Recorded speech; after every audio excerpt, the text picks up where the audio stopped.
सूरज की किरणों में अमृत का वो प्रकाश, हर नई सुबह के साथ यीशु राजा है अब। अंधकार से जो लड़ती उसकी वाणी है आप, उसकी वाणी है आप, उसकी वाणी है आप। अमृत वाणी, अमृत वाणी, अमृत वाणी, अमृत वाणी, अमृत वाणी।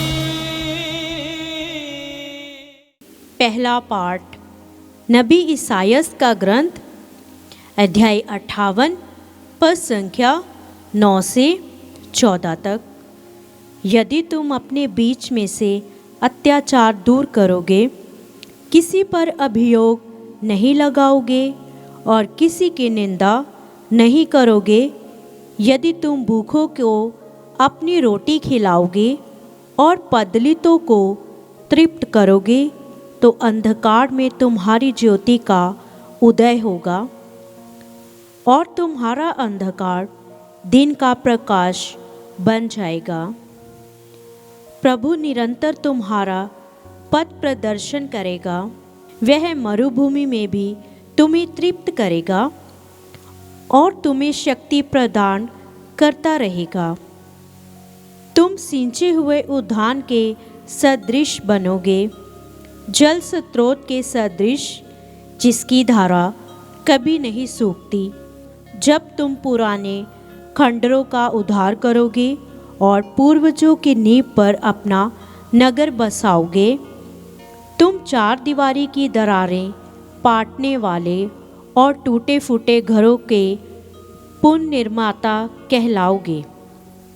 यदि तुम विश्राम दिवस का नियम भंग करना छोड़ दोगे और उस पावन दिवस को कारबार नहीं करोगे, यदि तुम उसे आनंद का दिन, प्रभु को अर्पित तथा सम्मान्य दिवस समझोगे, यदि उसके आदर में यात्रा पर नहीं जाओगे और कारबार या व्यापार नहीं करोगे, तो तुम्हें प्रभु का आनंद प्राप्त होगा।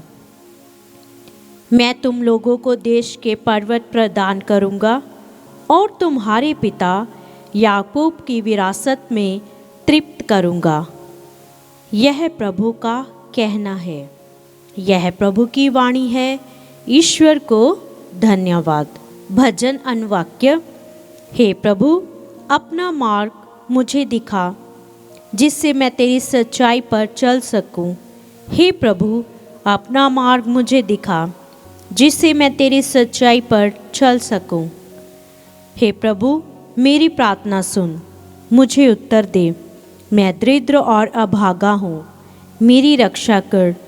मैं तेरा भक्त हूँ, तुझ पर भरोसा है। अपने दास को बचा। अनुवाक्य।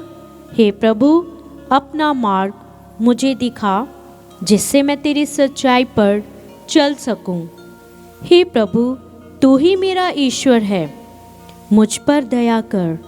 मैं दिन भर तुझे पुकारता हूँ। हे प्रभु, अपने दास को आनंद प्रदान कर। मैं तेरी आराधना करता हूँ। अनुवाक्य। हे प्रभु, अपना मार्ग मुझे दिखा, जिससे मैं तेरी सच्चाई पर चल सकूं। हे प्रभु, तू भला है, दयालु है और अपने पुकारने वालों के लिए प्रेममय।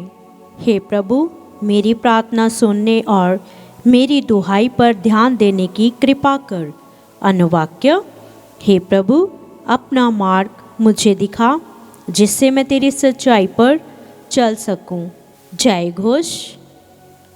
मैं पापी की मृत्यु से नहीं, बल्कि इससे प्रसन्न हूँ कि वह पश्चाताप करे और अनंत जीवन के पथ पर आगे बढ़े। संत लूकस के अनुसार पवित्र सुसमाचार, अध्याय 5 पद संख्या 27 से 32 तक। यीशु ने लेवी नामक नाकेदार को चुंगी घर में बैठा हुआ देखा और उससे कहा, मेरे पीछे चले आओ। वह उठ खड़ा हो गया और अपना सब कुछ छोड़कर यीशु के पीछे हो लिया। लेवी ने अपने यहाँ यीशु के सम्मान में एक बड़ा भोज दिया। नाकेदार और मेहमान बड़ी संख्या में उनके साथ भोजन पर बैठे। फरीसी और शास्त्री भुन बनाकर उनके शिष्यों से कहने लगे, तुम लोग नाकेदारों और पापियों के साथ क्यों खाते पीते हो? यीशु ने उनसे उत्तर दिया, निरोगों को नहीं, रोगियों को वैद्य की ज़रूरत होती है। मैं धर्मियों को नहीं, पापियों को पश्चाताप के लिए बुलाने आया हूँ। प्रभु का सुसमाचार। ख्रिस्त की